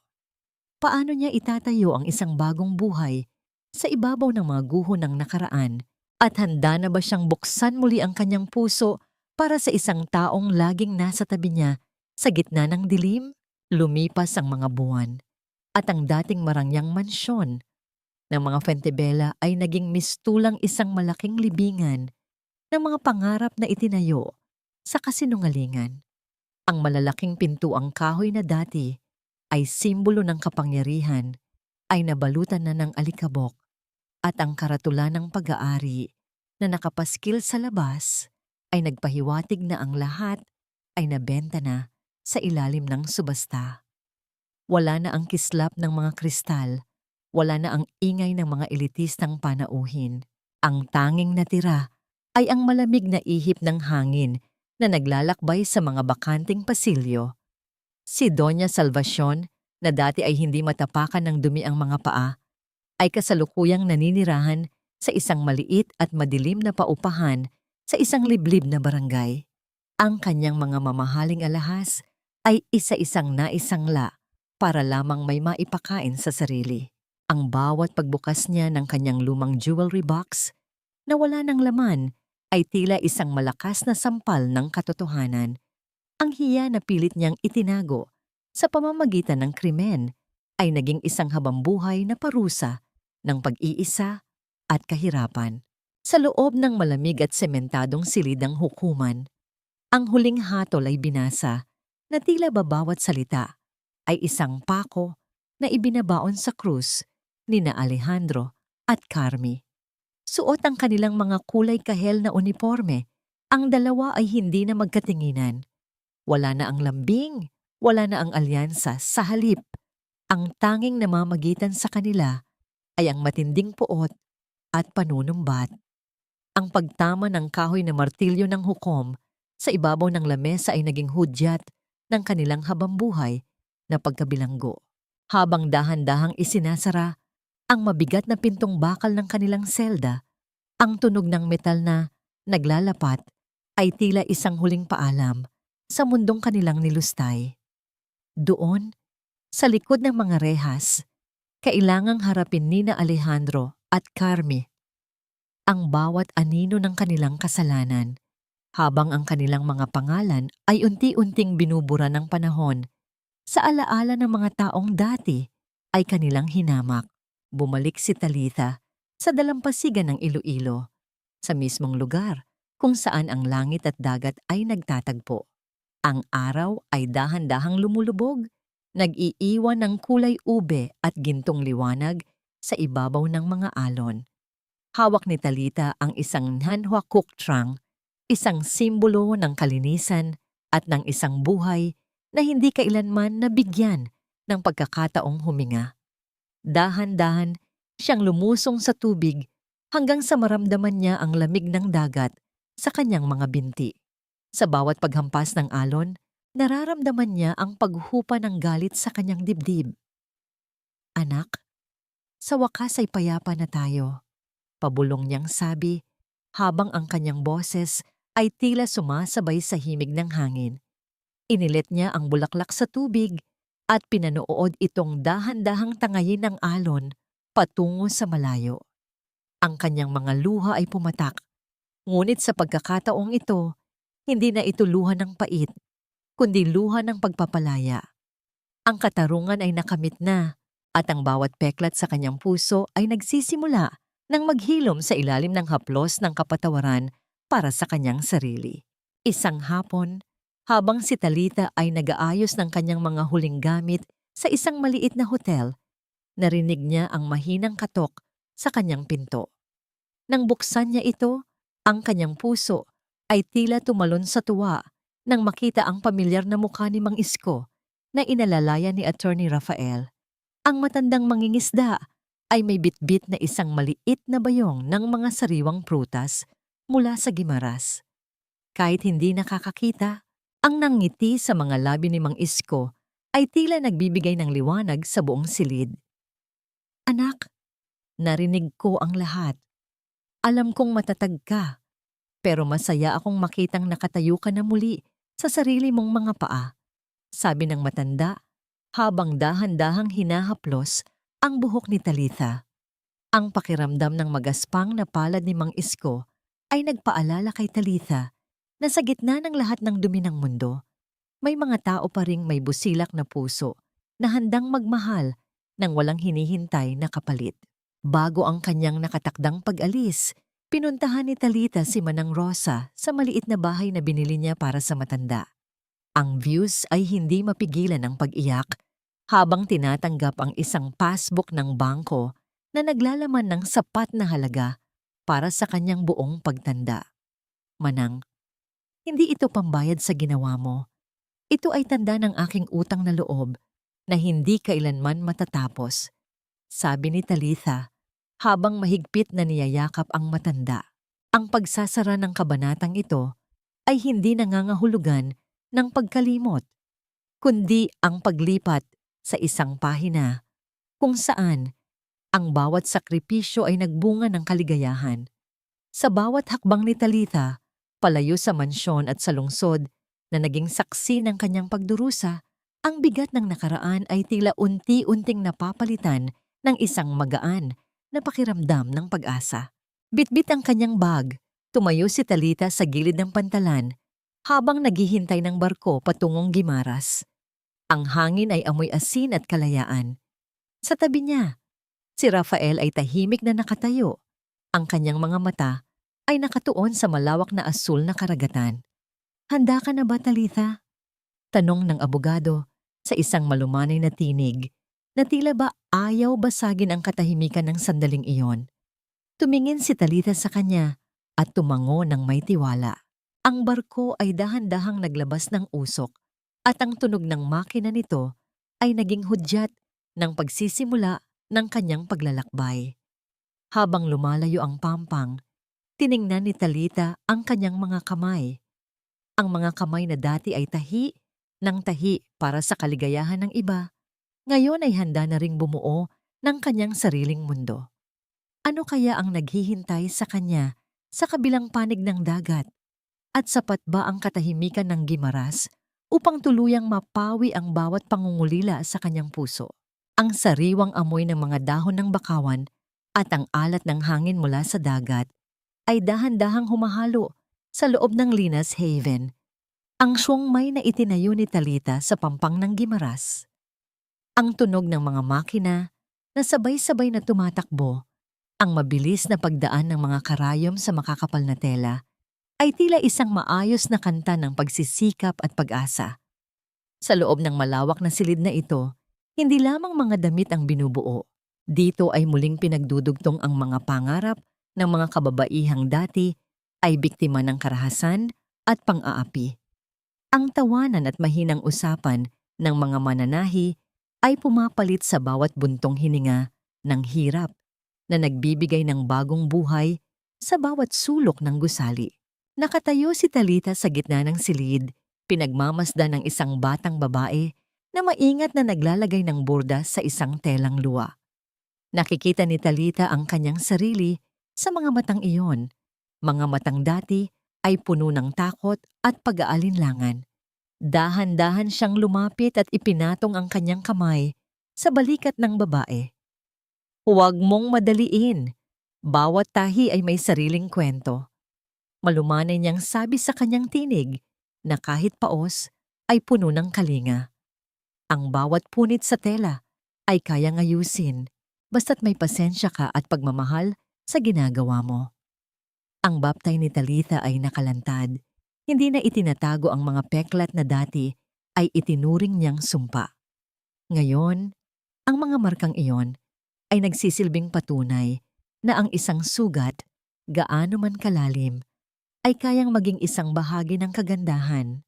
Isang hapon, habang ang sikat ng araw ay dahan-dahang nagiging kulay kahel sa abot tanaw, ang tunog ng isang sasakyang jeepney na humihinto sa harap ng siyong ay kumuha ng atensyon ni Talitha. Mula sa sasakyan ay bumaba ang isang lalaking suot, ang puting linen na polo.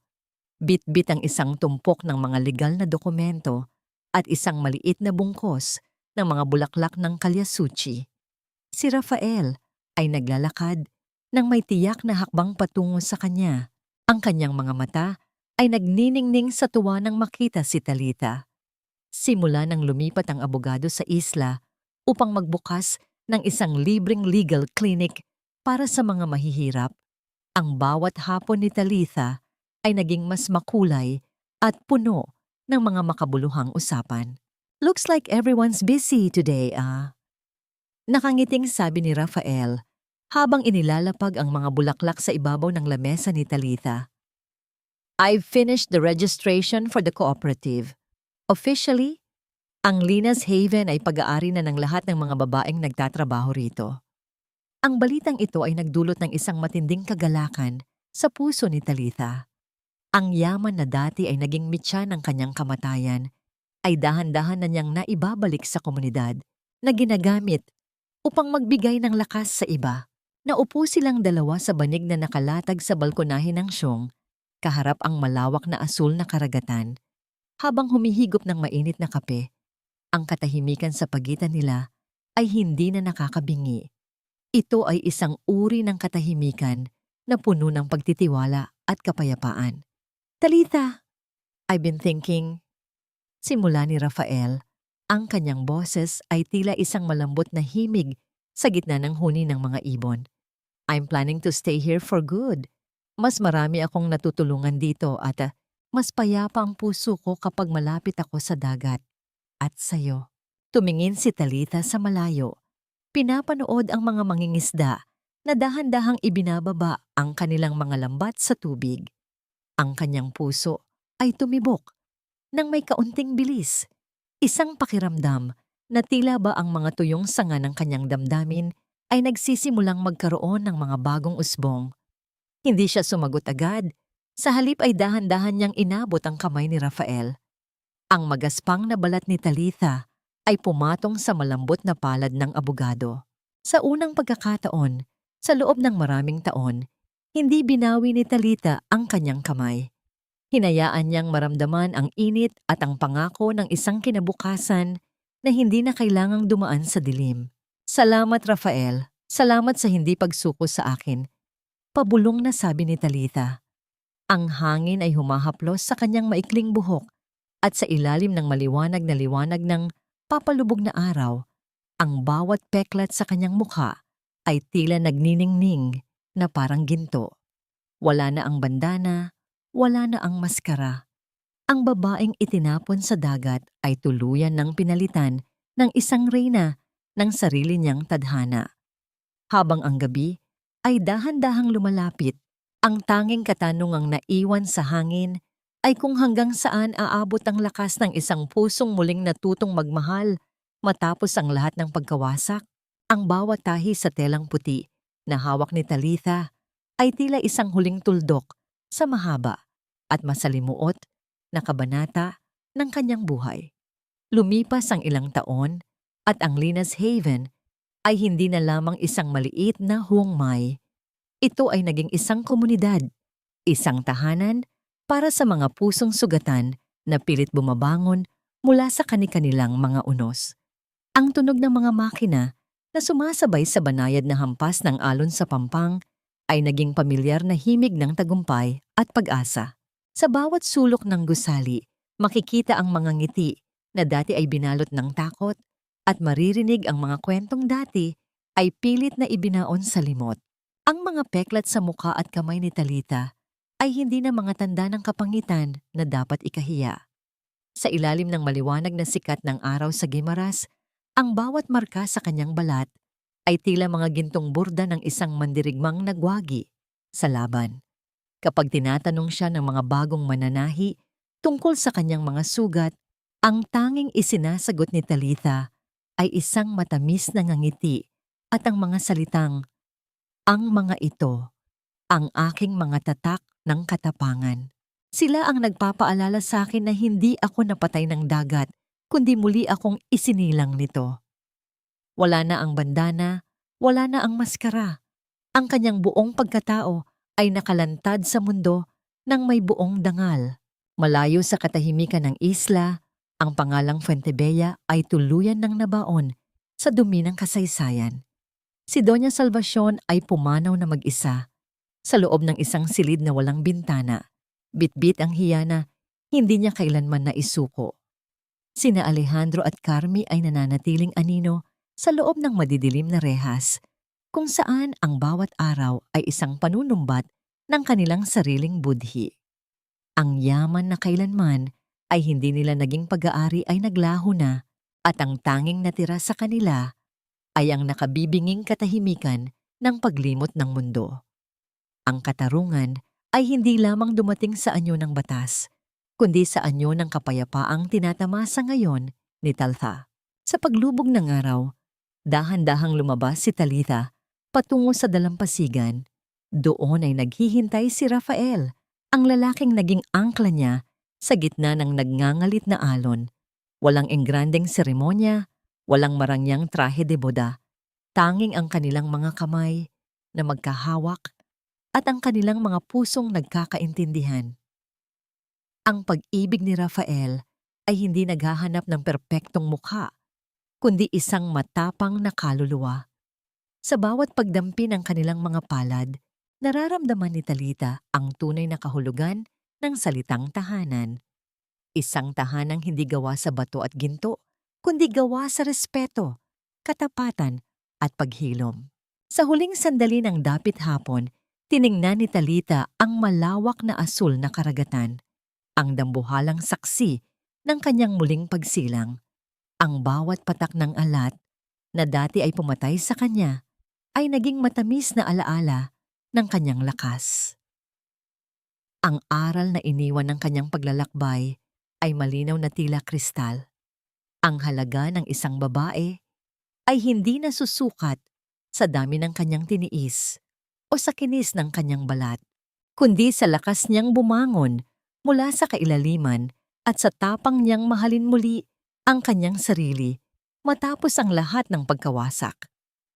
Ang bawat peklat ay may kwento, at ang kwento ni Talitha ay isang awit ng walang hanggang pag-asa na kailanman ay hindi na malulunod ng anumang unos.